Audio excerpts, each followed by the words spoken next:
કચ્છ અને જૂનાગઢ બાદ દ્વારકાના સલાયામાં દાદાનું બુલડોઝર ફર્યું। સલાયા બંદરે ગેરકાયદે દબાણો દૂર કરવામાં આવ્યા છે, ત્યારે રેલવે વિભાગની જમીન પર જે દબાણો હતા તેને દૂર કરી દેવામાં આવ્યા છે, હટાવવામાં આવ્યા છે।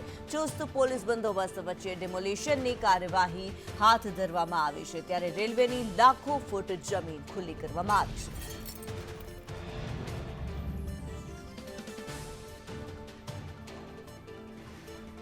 अनिल लाल વધુ વિગતો જણાવી રહ્યા છે। અનિલ, જે પ્રમાણે હવે કાર્યવાહી કરાઈ રહી છે, ડિમોલિશન માટે થઈને ગેરકાયદે દબાણો દૂર કરાઈ રહ્યા છે, કયા પ્રકારની કાર્યવાહી?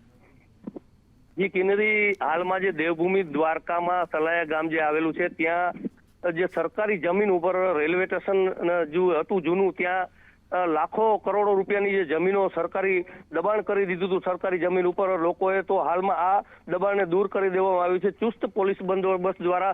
કહેવાય છે કે પહેલે જે બેટ દ્વારકામાં ડિમોલેશન થયું હતું, બાદમાં દ્વારકામાં થયું હતું, ભોગાત, હર્ષદ, આવા અનેક જે દરિયાઈ વિસ્તારો હતા ત્યાં મોટા પાયે જે ડિમોલેશન હાથ ધરવામાં આવ્યું હતું ને હાલમાં દાદાનું જે બુલડોઝર ફેરવી દેવામાં આવ્યું છે તે સલાયા ગામ છે ને આ સલાયા ગામમાં કરોડો રૂપિયાની જે કિંમતી જમીન હોય રેલવે સ્ટેશન પાસેની, ત્યાં હાલમાં સ્વૈચ્છિક અને જે સ્વૈચ્છિક ન હોય દબાણ દૂર કરતા તો તેમને પણ હાલમાં જેસીબી હિટાચીઓથી જ્યાં દબાણ દૂર કરવામાં આવ્યું છે અને ચુસ્તમાં ચુસ્ત પોલીસ બંદોબસ્ત હાલમાં ગોઠવી દેવામાં આવ્યો છે। જી કિન્નરી।